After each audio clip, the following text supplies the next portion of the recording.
চলচ্চিত্র থেকে শাকিব খানকে নিষিদ্ধ করা হয়েছে এমন খবর প্রচার হয়েছে গণমাধ্যমে। চলচ্চিত্র সংশ্লিষ্ট 16টি সংগঠন নিয়ে গঠিত চলচ্চিত্র ঐক্য জোটের আহ্বায়ক সোনালী দিনের জনপ্রিয় নায়ক ফারুক বললেন ভিন্ন কথা। সংবাদ মাধ্যমকে তিনি জানান, কাউকে নিষিদ্ধ করা হয়নি, নিষিদ্ধ করার এখতিয়ার কারো নেই।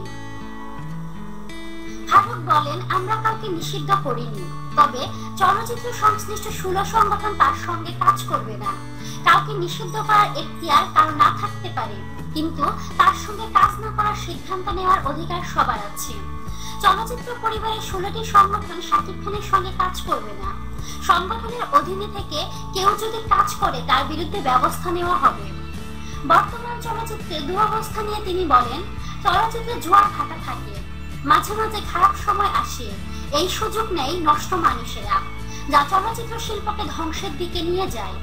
বর্তমান সরকার সংস্কৃতি বান্ধব, সরকারে কিছু মানুষ আছে যারা চলচ্চিত্রের উন্নতি চান, আবার সরকারের সাথে থাকা একটা অংশ চলচ্চিত্রে ভালো চায় না। নিজেদের স্বার্থে চলচ্চিত্র শিল্পকে ক্ষতি করতে যাদের বাধে না।